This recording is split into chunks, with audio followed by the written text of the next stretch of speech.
ఇప్పుడే జీ5 app download చేయండి. చూడండి మీ ఫేవరెట్ టీవీ షోస్ ఎప్పుడైనా ఎక్కడైనా. మిమ్మల్ని పోషించడమే ఎక్కువ, మా గురించి ఎంత చులకనగా మాట్లాడతావా? నా తల్లిదండ్రులే మమ్మల్ని ఎప్పుడు ఇలాంటి మాటలు అనలేదు. కోడలు అయ్యేసరికి అహంకారం నెత్తికెక్కిందా? మీరిచ్చిన అలసుతో ఎలా మాట్లాడుతున్నారో చూడండి అత్తయ్య. వాళ్ళన్న దాంట్లో తప్పే ఉంది.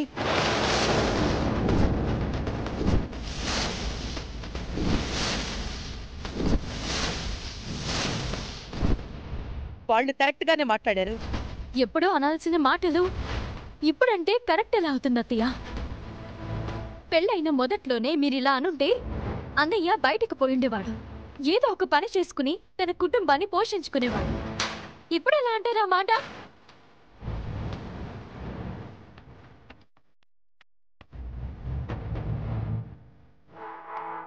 మీ కొడుకులో ఉద్యోగాలు చేసుకుని బాగుపడితే సరిపోయిందా? కూతురు, అల్లుడు, మనవరాలకి ఓ ఆధారం ఉండద్దా? మీ కూతురికి ఇస్తానన్న బాట కావ్యకి ఇవ్వండి. కావ్య అయినా బాగుపడుతుంది. ఆస్తిని ఇప్పుడు వాటాలు వేసేదే లేదు. దానికి సమయం ఉంది. డబ్బు పరంగానైనా చేయండి, తర్వాత మినహాయించుకుంది గాని. సలహా ఇవ్వడానికి నువ్వెవరివే? ఇంతకాలం పోషించడమే ఎక్కువ అని చెప్పాం కదా. బాటాలంట బాటాలు.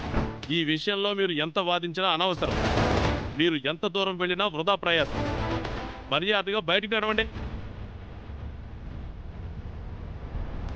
వసంత, పెద్దిరాజు, మీ వరకు నా ఇంట్లో ఉండడంలో నాకెలాంటి అభ్యంతరం లేదు. వాళ్ళైతే ఉండకూడదు. వాళ్ళకి చిల్లి గవ్వ కూడా ఇవ్వను. అమ్మా, ఇదే మీ చివరి మాట? అవును. అధికారాలు నా చేతిలో ఉండగా మీరు అత్తయ్యని అడగడం కూడా అనవసరం. అవని, వీళ్ళకిక్కడ న్యాయం జరగదని క్లియర్గా అర్థమైంది. ఇంకెంతసేపు వాదించినా అందరూ మూర్ఖంగానే ఉంటారు. పవన్కి నా కంపెనీలో జాబ్ ఇచ్చి ఇద్దరికి అకామిడేషన్ అరేంజ్ చేస్తాను.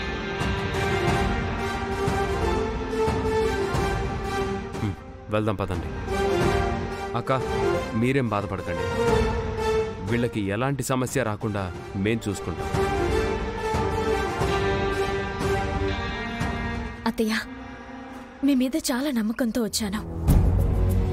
పిల్లల పట్ల జాలి చూపిస్తారని ఆశతో వచ్చాను. పంతానికి పోయారు. కానీ ఒక్క విషయం మాత్రం గుర్తుంచుకోండి అత్తయ్య, నిత్యం మీ చుట్టూ ఓ పాము తిరుగుతూనే ఉంటుంది.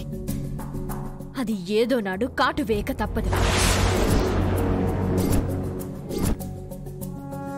వదినా, మీరేం బాధపడకండి. వీళ్ళిద్దరినీ తీర్చిదిద్దే బాధ్యత మాది. పదండి, పద.